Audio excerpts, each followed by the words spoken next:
In your church, you are dismissed to walk.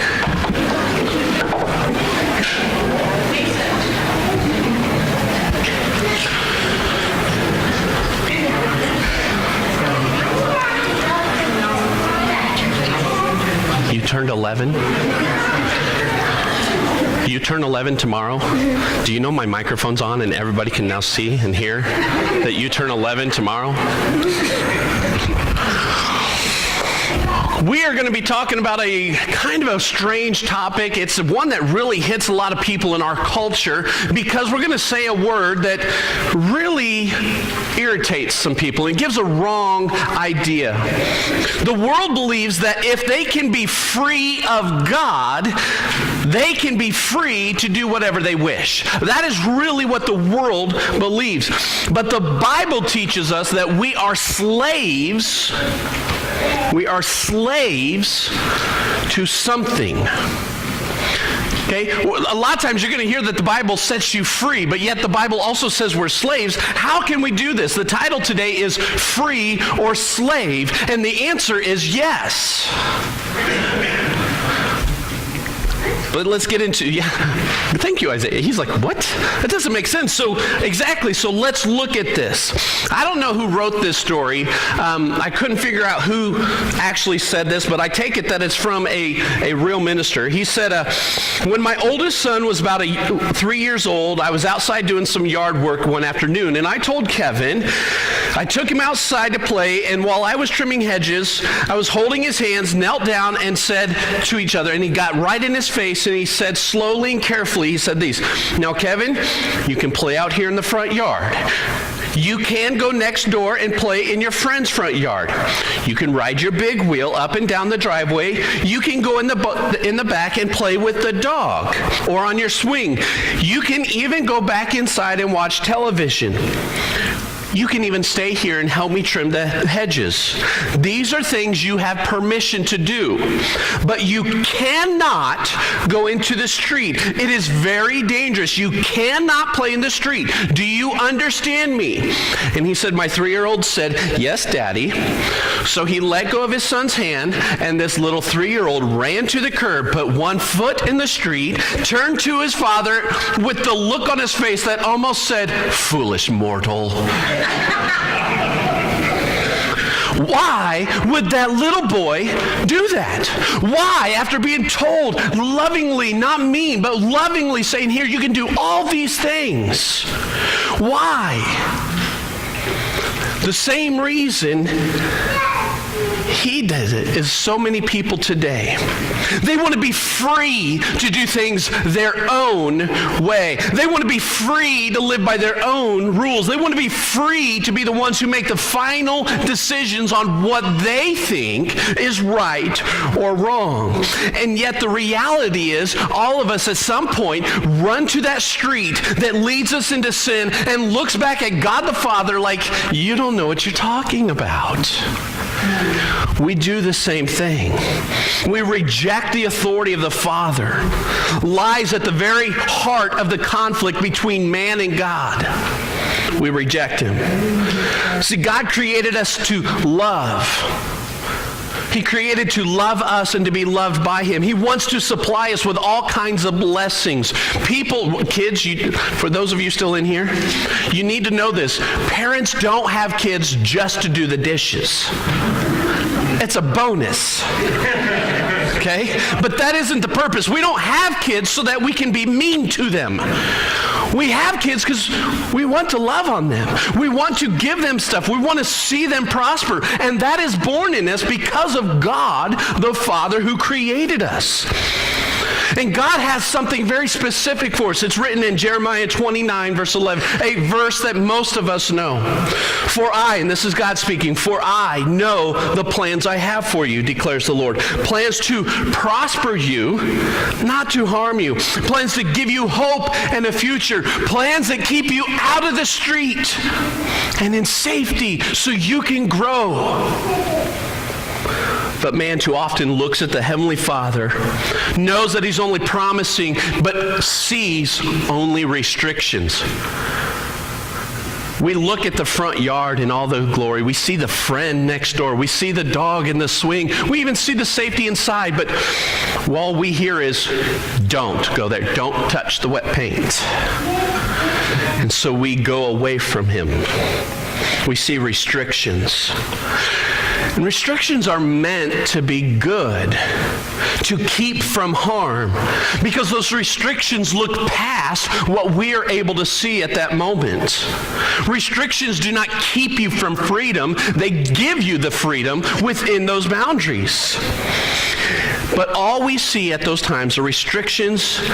We see a prison.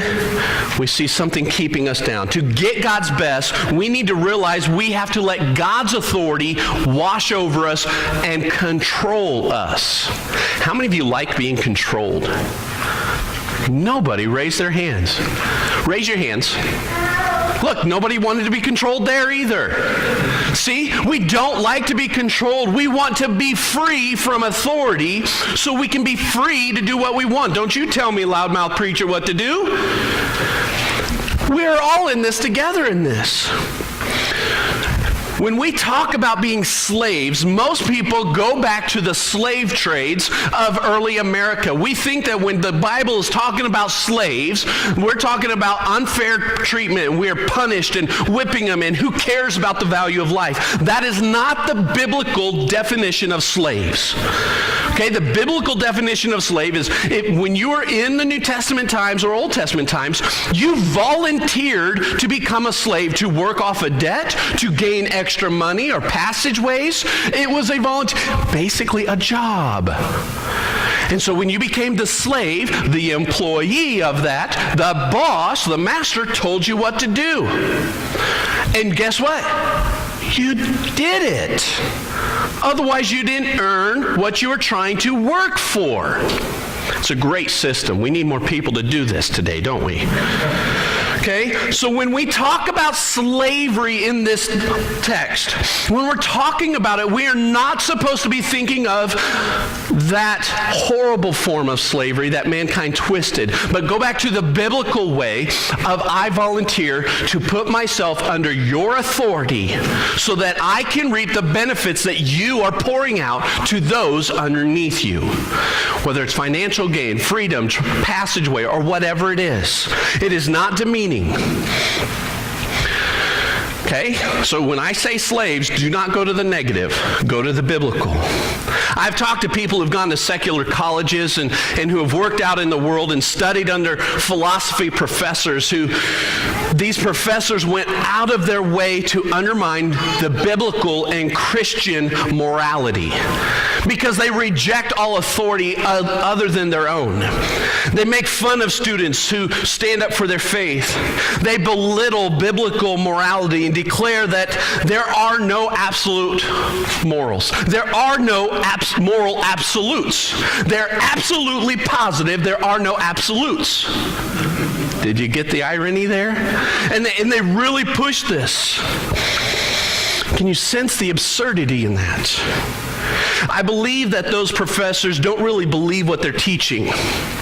The reason they work so hard at undermining these religious upbringings of these students is because they need to remove God's standards from their own lives and replace them with their own standards. And when faced with somebody who's unmovable, they have to belittle those students so they can elevate themselves. And if they can knock that student down, I've won and I've proven I am the master.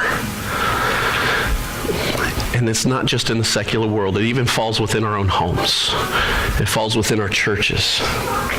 See, these professors want to be God. They couldn't be God as long as there was a God in control of the students' lives. These professors wanted to be free of God's authority so they themselves could become the authority.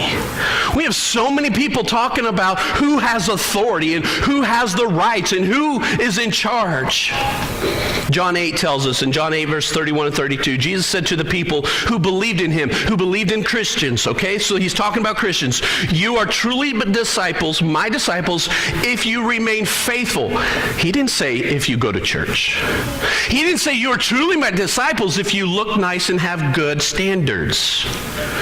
You are my true disciples if you remain faithful to my teachings, and you will know the truth, and the truth will set you free. This irritated the crowd. Wait a minute, you mean I've got to do something? I've got to obey? Verse 33, but we are descendants of Abraham. We've been to church all our lives. We've been good people, they said. We have never been slaves to anyone.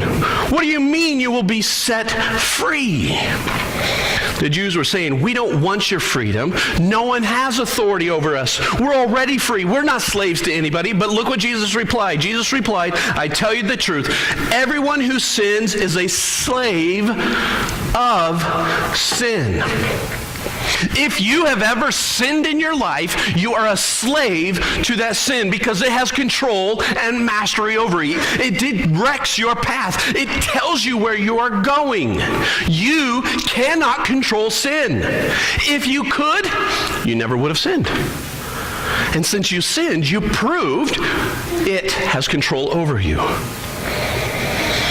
And the Jews at this point were like, we don't want your freedom. No one has authority over us. When Jesus said here in John 8 is what Paul is saying. We're in this study of Romans. And look what he says in the last part of chapter 16. Don't you realize that you become the slave of whatever you choose? Remember I said being a slave is a choice. Whatever you choose to obey. You can be a slave to sin, which leads to death. Or you can choose to obey God, which leads to righteous living. Thank God. Once you were slaves of sin, now you wholeheartedly obey this teachings we have given you. Now you are free from your slavery to sin and become slaves to righteousness. You change from slaves to sin to slaves of righteousness. Because of the weakness of your human nature, remember we talked all about this before, I am using, because of the weakness of your human nature, I am using the illustration of slavery to help you understand this. Previously, you let yourselves be slaves to impurity and lawlessness, which led to even deeper sin. Now you must give yourselves to be slaves to the righteous living so that you'll become holy. When you're slaves to sin, you are free from obligation to do right. So when you gave yourself to sin, you are free from righteousness because you are a slave to sin. And what was the result? You are now ashamed of the things you used to do, things that ended in eternal doom. But now you are free from sin and have become slaves to God. Now you do the things that lead to holiness, which result to life. Paul is saying you are a slave no matter who you are. And it's your choice on where you place your allegiance. This is some of those upside down teachings. It kind of messes with your brains. It doesn't seem to make sense. But the Bible declares in no uncertain terms, it says everyone is a slave to something. You are a slave to something. How many of you got one of these? Notice it was a guy who laughed. Yeah, I know who my slave master is. I'm not saying that. Do you know once you put one of these on, you don't think for yourself anymore. You have put yourself in union with someone, and so that means your things, your thoughts, your wants, your desires are now coupled with someone else's. You are slaving yourself to them because you love and understand and respect and honor them. And so you set aside what you may think or want for them or for the betterment of the... How many of you got kids? You would love to just, have a nice quiet evening and they're throwing their peas around. And they're fighting over here and you're a slave to get up there and say, don't make me... Okay? We put ourselves into spots where we have to serve someone else. Everyone is a slave to something. Now the biggest picture here is you are either a slave to sin and free from God, or you're a slave to God and free from the power of sin. Those are the two ultimate things. There is no other option for you. You cannot be free from the power of sin and free from God. You've already proven that by choosing to sin. It has conquered you. It has mastered you. But thank God you chose to obey, as Paul was saying, and you listened and obeyed these teachings which free you from sin.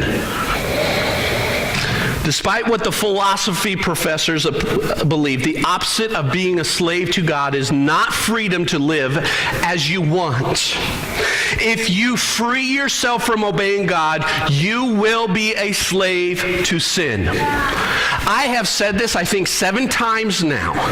And the reason is, it is so important, it is so crucial that we understand. You can deny it, you can fight it, do whatever you wish, it's still true. It's still true. You are a slave to sin if you refuse God. If you are not a servant to God, you will always follow underneath the obedience of sin. Period. You don't like it? Talk to the guy who authored the book called the Bible. These are his words. Now, the question I have is, why would rejecting God and his authority enslave me? I think it's like saying if there's no light in a room, you're standing in darkness. You're either a slave to what's in the light, or you're a slave to the darkness. It's an either or. If you have no heat in your house, we had this at one time. We had one of those fuel heaters, fuel oil heaters, and we didn't have enough money to have them come deliver, so we turned on all the electric heaters and opened up the oven. It was not gas, it was electric, okay, so there was no fumes. Just to get it above 65 in the house. We were slave to that fuel oil. We really were. You are either slave to having heat or a slave to the cold. You can't have both. And I can think of 3 reasons why you'll be in slavery if you reject God. Okay, look what it says in Ephesians 2:12. In those days you were living apart from Christ. Before you came to Christianity, you were living apart from him. You were excluded from the citizenship among the people of Israel, and you did not know the covenant promises God had made to them. You lived in this world without God and without hope. So if you choose to not be under God, without God, we are enslaved to sin because we have no God. It sounds very juvenile, doesn't it? Sounds very simplistic, redundant. But what it means is when you have no God in your life, you have no hope. Your life depends solely on you. How many of you make perfect decisions every time? He just showed you that he doesn't by saying, I lied right now. Yeah. Even when life doesn't go the way you want, even when life bumps you and bruises you and robs you of your dreams, it can still be okay if you're smart enough, strong enough, influential enough, or rich enough to try and cover it or work around it. But if you're not strong enough or smart enough or influential enough or rich enough, you're in trouble because there's no one there to watch your back or to help you, because everything rests on you. For people who reject God, the words, the Lord is my shepherd, has no meaning. And because there is no shepherds in their life, those times of darkness, those times in their lives become so uneasy, and they are prone to fall even more into slavery because the slavery of sin, because it is controlling them. And they're living under the delusion that I'm free. I am the master of my life. I choose my path. I have the authority to say, I go here or I go here. And yet sin is constantly darkening your eyes, darkening your mind, and pulling you deeper into its pit. Someone once commented to a preacher, God is a crutch. How many of you ever heard that? Religion is a crutch. Meaning that means anybody who believes in God is not strong enough to stand on their own. This preacher startled the skeptic by replying, yes, God is a crutch, but who isn't limping? We are all limping in this life because we have been hurt. We are all limping because we've made bad choices, and a few people say, I will lean on the one person who can give me strength and stability. And it doesn't make me weak, it makes me more mobile. It makes me more affluent. I'm getting out there. Bertrand Russell was a famous skeptic who had no faith in the Bible, no faith in God. In one of his writings, he is very candid about what a life without God is like. This is from an atheist. He said, the life of man is a long march through the night, surrounded by invisible foes, tortured by weariness and pain, towards a goal that few hope to reach and where none can tarry long. One by one, as they march, our comrades vanish from our sight, seized by the silent orders of omnipotent death. Brief and powerless is man's life. In all his race, the slow, sure doom falls, pitiless and dark, blind to good and evil, reckless of destruction. Omnipotent matter rolls on in relentless ways, for man, condemned today to lose his dearest tomorrow, tomorrow himself to pass through the gates of darkness. It remains only to cherish, ere yet the blow falls, the lofty thoughts that ennoble his little day. Isn't that cheerful? And it just makes you all warm and fuzzy. He is speaking of a life without God, and even he is saying, there is no hope. You do all this work and you're not going to achieve it. You're doing all these goods and it's not accepted. You don't even make it to the end goal. And so really, if I could bring all this down, without God, the only thing left to do is curl up in a ball and cry until you die.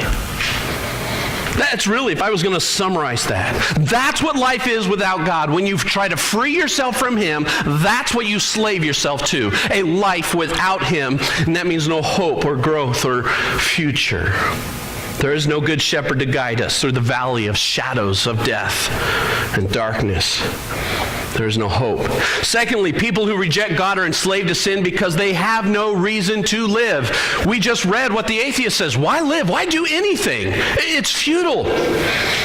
The Bible tells me that you and I were created in the image of God. We are unique above all creation because we have the breath of God living, dwelling within us. And if God didn't create you and I, okay, then we're merely a random collection of molecules from a cosmic burp. Just so happened that it kind of formed, and hey, look, there's a fish, and it's walking, now it's talking, and now it's you and me. Wow. Well, what's the reason to live then if we're just that? Without God, we have no true value. I'm nothing more than a fish turned into a person. Big deal. That means you hold no value. I hold no value. We live, we suffer, we die, we face oblivion. Happy tomorrow. Essentially, that's what that life is telling us. Look what Romans 6, you were slaves to sin. You were free from the control of righteousness, but now you have been set free from sin. You have become slaves to God. And I wonder how we can talk about that if we still think we are worthless matter who just happened to come about. When we reject the authority and the creation of God, His personal implement of coming and making us in His image, then we reject everything else about Him. And we become slaves to that sin again. And then I happen on an illustration. How can we talk about being free and slaves?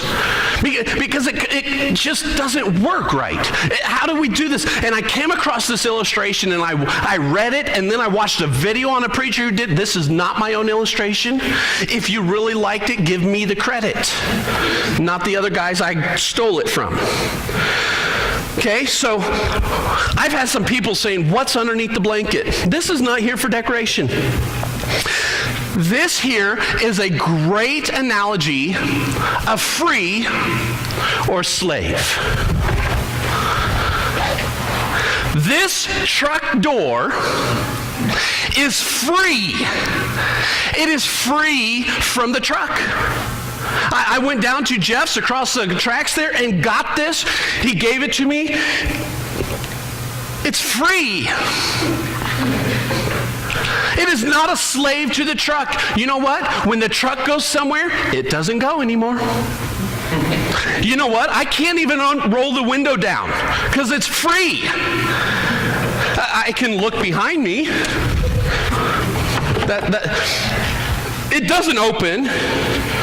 It can't close, but it's free. It is no longer a slave to the truck. So how much value is this now? Because it's free from the truck, it is worthless. It is no good. What's the purpose of having it? It looks dumb without the truck. Why even have it? It's free, absolutely free from the truck, and it's positively worthless. No one, once again, I told Jeff I'll be bringing it back. He goes, I really don't care. Because it's worthless. Because it's free from the truck, from what it's designed to be a part of, it no longer has earthly value. Unless you have a Chevy truck that matches this, it is worthless to you. Unless it gets to be put back where it was designed to be, it's junk. And this feeling of worthlessness and emptiness that enslaves those who have rejected God, this nagging feeling that their life is without, it's going to amount to nothing, will endure until they pass into the graveyard, the junkyard, because they want to be free from God. And because they're free from God, they're stuck in a pit of worthlessness, while those who have slaved themselves to God move on and keep going and going to a destination.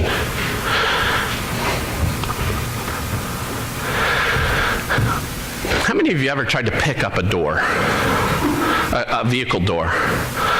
They're heavy. Do you know how easy it is to pull this around? It's hard. And yet when you go to open it from the truck, it just opens right up. Because who's carrying the weight? Who's carrying the stability of this? The truck, the thing that it's designed to be a part of. But when we take it out, I was going to lift it, but I don't want to hurt myself. It becomes this heavy thing that pulls you down.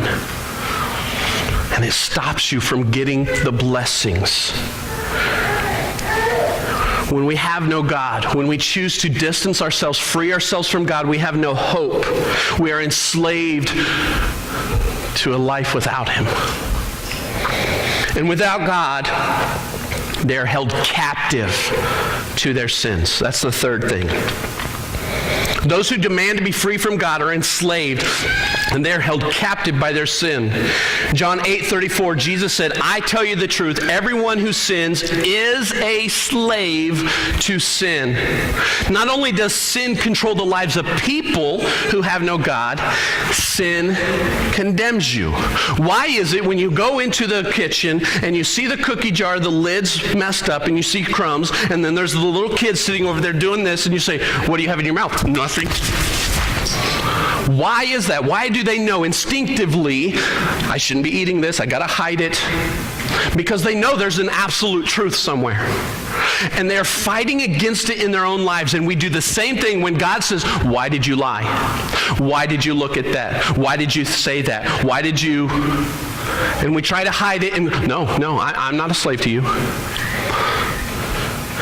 Without God, we are a slave to sin, and we forget or we get rid of forgiveness. There's no way to remove a past deed. I've talked to so many people, and one of them I see regularly in the mirror every morning, who have a past that they wish they could get rid of. There's so many things in people's lives, including mine, that you wish you could just go back and erase. You don't want people to know it. You don't even want it out there. You would love to get rid of it forever. And if there is no God, you are stuck holding it. Because it cannot be forgiven if it's based on you. But if you come to God, He rolls down the window of your life and chucks it out and says, you're with me. And it's gone. And He moves you on. People are reduced to trying to balance their lives out of sin of their past and whatever good deeds they have done. I talk to so many people who are like, I know I did this in the past, but I've got to do this to make up for it.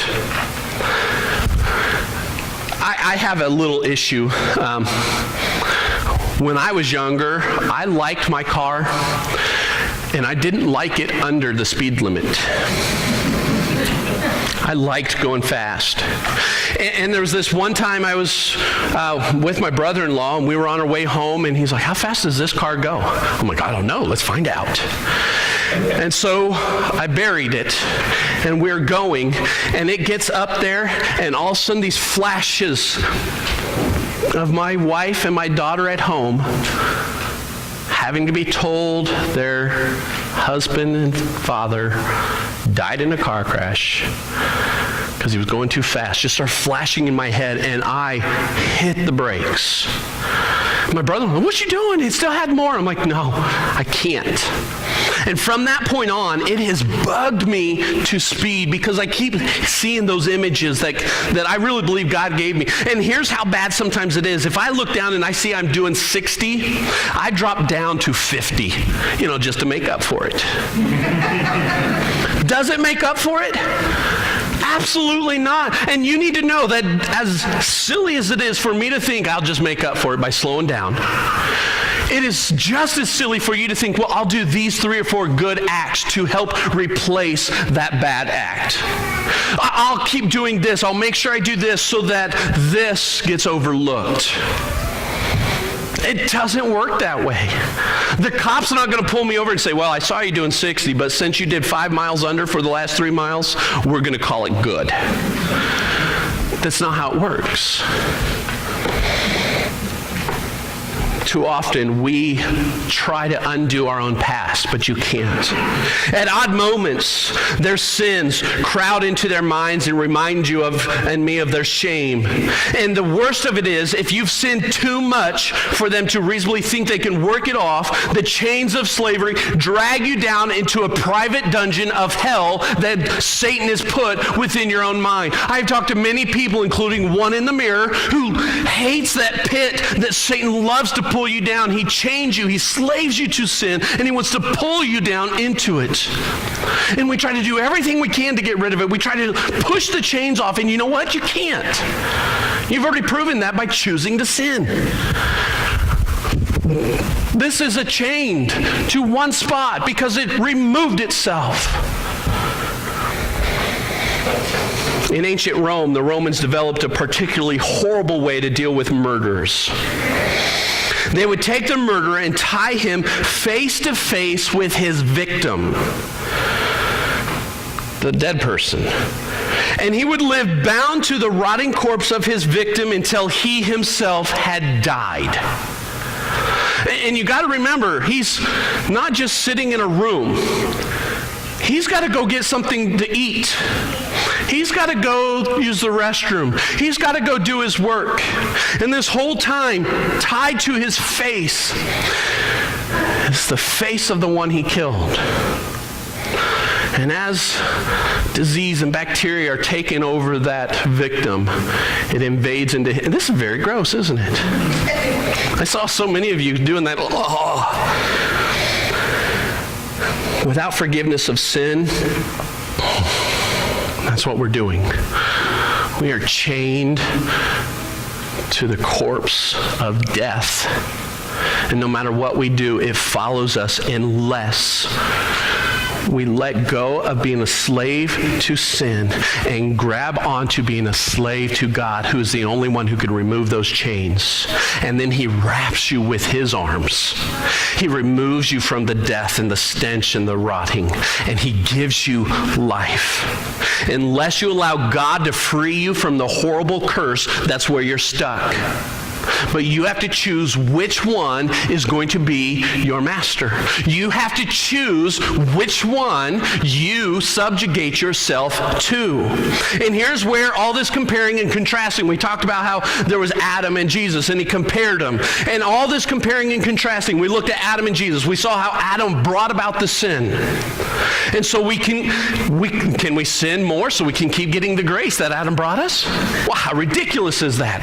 That's what he's saying. Twice in the chapter 6. Twice. And if it's repeated, it's important. Twice Paul says, should we sin all the more so that grace can abound? By no means. Basically saying, no.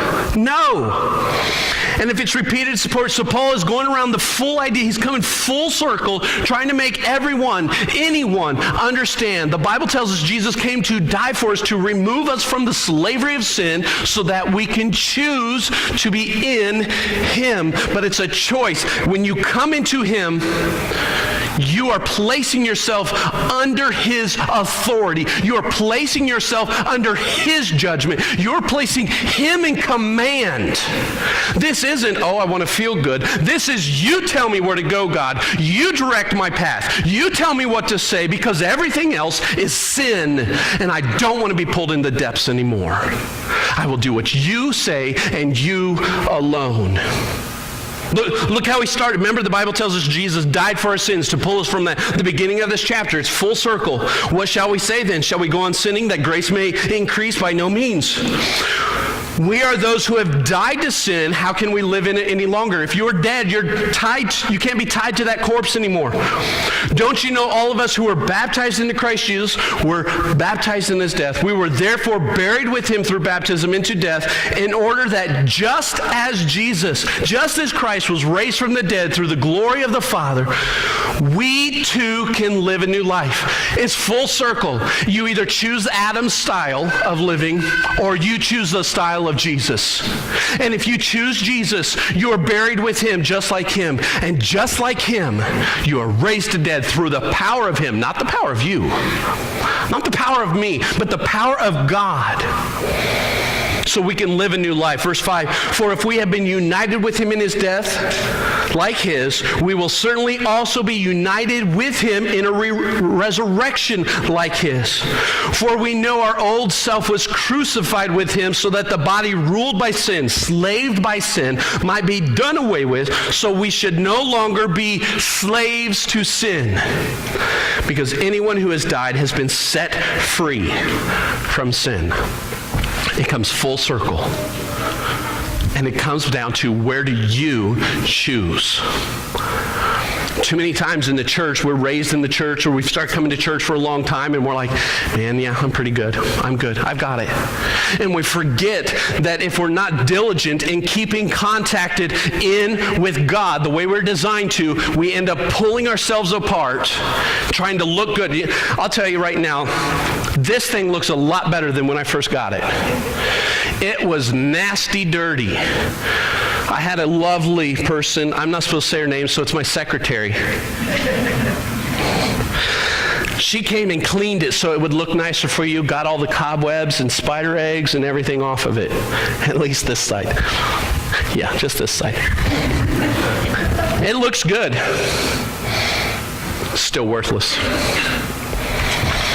We can do everything we can to try and look good, but unless we're connected, we're worthless. And too many times in the church, and then something outside of the church happens, and it brings us back to what we should really be looking like. How many of you ever heard of Brian Welsh? I didn't think many of you would. You might know him. He was the leader of a very popular heavy metal band called Korn. Now some of you are like, oh, yeah, okay. I was going to put a picture of him up here, but I didn't want to disturb you. Some of you nice, sweet church ladies would be like, ugh, okay? Because during his career with Korn, the group sold over 25 million records worldwide, and Welsh said, I was able to test drive the world. I got the fame, the money, I tried all the drugs, all the women, and all the stuff, but there was something missing. He found that he'd become enslaved to a style of life. He thought for a while that it was the drugs that enslaved him, but after he got off drugs for years, he found he was still enslaved to something, and that was only a temporary relief. But eventually, he talks about finding the cure for the emptiness and frustration in his book called Save Me From Myself, How I Found God, Quit Corn, Quit Drugs, and Lived to Tell About It. Wells stated that after having all the fame and money and attention, he said this, when Christ touched me, none of that stuff compared. Once he'd been enslaved and free from God, now he's freed from sin and enslaved to God, and he loved it. All he wanted to do was change his life and make God his master. A person who lived life recklessly, ferociously enslaving himself to sin, came to the truth that God's word is the only way, the only one who can set him free from death, and he can come into eternal life. A secular person who was not raised in the church that I know of can come to that. And yet too many times in the church, we just say, well, that's nice. When we too need to get back on our knees and say, I'm sorry, God. Don't let me be my master anymore. Don't let me think I am control. Let me follow you. And here's a very bold prayer. And if you do this, I want to guarantee that God is going to do something great. You may not like it at first, but he'll do it. Maybe it's time for some of us to pray, God, knock me down so that I can serve you the right way. Get me off my high horse. Let me see me for as I truly am compared to your holiness. And let my life reflect that. And and if a whole church did that, this world would have to close their eyes because of the brightness of God's light shining in and among us. Because they wouldn't be seeing you and me. They would be seeing him. And they would say, I want that. Because they're tired of being a slave to this world. So are you willing to do that? If you're a slave to sin and you've never given your life to Christ, each week we have a time of invitation. And I want you to know this is a brief, quick time. It doesn't end on Sunday. I want to talk to anybody, anytime, about coming to Christ and saying, he's my boss. Anytime. So just because the song may be over doesn't mean God is still not asking and knocking on your door and saying, will you let me in? So if you need to make a decision, whether it's the first time or to say, you know what, I'm tired of doing it on my own.